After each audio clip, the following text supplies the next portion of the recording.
केंद्रीय मंत्री, प्रख्यात शिक्षाविद एवं जन नेता स्वर्गीय एलपी शाही की 8वीं पुण्यतिथि के अवसर पर लालगंज महाविद्यालय परिसर में श्रद्धांजलि सभा का आयोजन किया गया। इस अवसर पर महाविद्यालय परिवार के शिक्षकों, कर्मचारियों एवं गणमान्य लोगों ने उनके चित्र पर पुष्पांजलि अर्पित कर भावभीनी श्रद्धांजलि दी तथा उनके व्यक्तित्व और कृतित्व को स्मरण किया। कार्यक्रम का आयोजन महाविद्यालय के निदेशक महेंद्र प्रसाद सिंह के नेतृत्व में किया गया। सभा की शुरुआत 2 मिनट के मौन के साथ हुई, जिसमें उपस्थित लोगों ने स्वर्गीय शाही की आत्मा की शांति के लिए प्रार्थना की। अपने संबोधन में निदेशक महेंद्र प्रसाद सिंह ने कहा कि स्वर्गीय एलपी शाही केवल एक राजनेता नहीं, बल्कि शिक्षा, समाज सेवा और जन कल्याण के प्रति समर्पित दूरदर्शी व्यक्तित्व थे। उन्होंने शिक्षा को सामाजिक परिवर्तन का सबसे सशक्त माध्यम मानते हुए इसके विस्तार के लिए निरंतर कार्य किया। उनके विचार और कार्य आज भी समाज तथा युवाओं के लिए प्रेरणा स्रोत बने हुए हैं। उन्होंने कहा कि समाज के अंतिम पंक्ति में खड़े व्यक्ति तक विकास की रोशनी पहुंचाने की उनकी सोच उन्हें अन्य नेताओं से अलग पहचान दिलाती है। उन्होंने विद्यार्थियों एवं शिक्षकों से स्वर्गीय शाही के आदर्शों को अपनाकर समाज के प्रति अपनी जिम्मेदारियों का निर्वहन करने का आह्वान किया।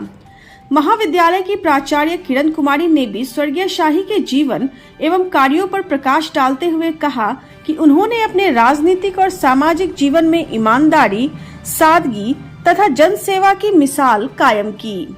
शिक्षा के क्षेत्र में उनके योगदान को याद करते हुए उन्होंने कहा कि उनके प्रयासों से हजारों युवाओं को आगे बढ़ने का अवसर मिला। उनके द्वारा स्थापित मूल्यों और आदर्शों को आगे बढ़ाना ही उनके प्रति सच्ची श्रद्धांजलि होगी। श्रद्धांजलि सभा में उपस्थित वक्ताओं ने कहा कि स्वर्गीय एलपी शाही का व्यक्तित्व, कार्यशैली और जनहित के प्रति समर्पण आने वाले पीढ़ियों को लंबे समय तक प्रेरित करता रहेगा। इस अवसर पर प्रोफेसर संजय कुमार, डॉक्टर मोहम्मद ग्यासुद्दीन राही, अलका कुमारी, प्रमोद शुक्ला, कार्यालय प्रभारी अभिनव कुमार सहित महाविद्यालय के सभी शिक्षक, शिक्षकेतर कर्मचारी एवं अन्य गणमान्य लोग उपस्थित रहे। आज स्वर्गीय श्रद्धेय एलपी शाही जी का 8वीं पुण्यतिथि मनाया गया है। 9 जून 2018 को उनका निधन दिल्ली के एम्स में हो गया था। शाही जी सर्वप्रथम लालगंज विधानसभा से प्रथम विधानसभा के सदस्य निर्वाचित हुए थे और उनका लालगंज और वैशाली से खास लगाव रहा है। उनका उद्देश्य था कि देहाती क्षेत्र के बच्चों को सुदूर पढ़ने न जाना पड़े। इसी उद्देश्य से लालगंज कॉलेज लालगंज का स्थापना किया। लालगंज कॉलेज के साथ दर्जनों कॉलेज की स्थापना में उनका योगदान है। पटना, गया, औरंगाबाद, मुजफ्फरपुर में उनके नाम से अनेकों संस्थाएं संचालित हो रही है। मुजफ्फरपुर में MIT है, सेंट्रल स्कूल, जब शाही जी प्रथम बार भारतीय शिक्षा एवं संस्कृति मंत्री बने, लॉ कॉलेज का स्थापना उन्होंने किया। तो शिक्षा के क्षेत्र में उनका अहम योगदान रहा है।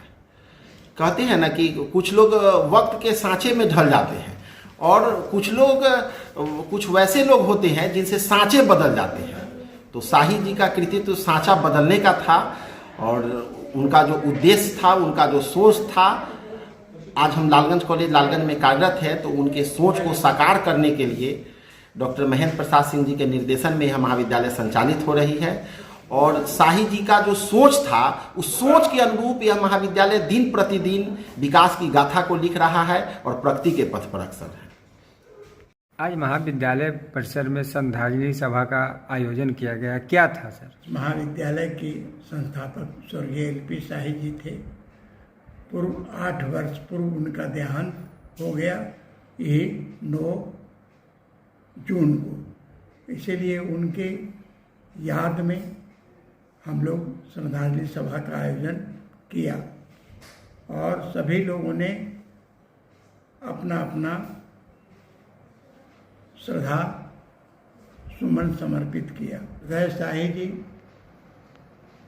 राज्य सरकार में भी बहुत दिनों तक मंत्री रहे, केंद्र में भी मंत्री रहे।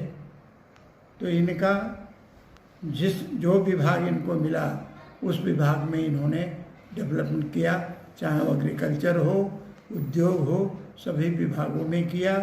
और केंद्र में जब गए तो सेंट्रल स्कूल की स्थापना, प्रत्येक राज्य में 2 सेंट्रल स्कूल इन्हीं की देन है। श्रद्धांजलि सभा का आयोजन कर लेने से नहीं होगा, उनके किए हुए कार्यों को कैसे आगे बढ़ाया जाएगा, इसको लेकर क्या आप सोच रहे हैं कि महाविद्यालय तो अच्छी स्थिति में आ गई, लेकिन जो मुख्य उद्देश्य था आज भी हम पढ़ाई से दूर हैं, लड़के नहीं आ रहे हैं। ये पूरे बिहार की बात मैं बता रहा हूँ, ये केवल लालगंज कॉलेज की नहीं है।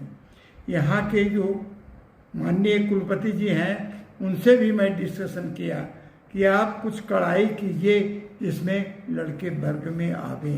अगर वर्ग 75% उनकी उपस्थिति नहीं हो तो उनको फॉर्म नहीं भराया जाए, ये मेरा अनुरोध था। शिक्षा के सुधार में सबसे बड़ा कदम यही होगा। सभा के दौरान की कॉलेज में जो जमीनदाता है उनको याद कर रहे थे? हाँ, क्या तो आज मैं जो भूदाता हैं यहाँ जलालपुर के लोग, उनको मैं नमन करता हूँ, क्योंकि अगर वो स्वेच्छा से दान नहीं देते तो आज जो कॉलेज इस रूप में है वो नहीं रहता। हम आए हैं तो कुछ ज़मीन भी 1 बीघा मैं खरीद चुका हूँ कॉलेज का। पहले से 7 एकड़ 37 डिसमिल ज़मीन इस महाविद्यालय को है, जो 2 खंडों में है। एक खंड गंडक किनारे है और एक खंड इसमें महाविद्यालय में है।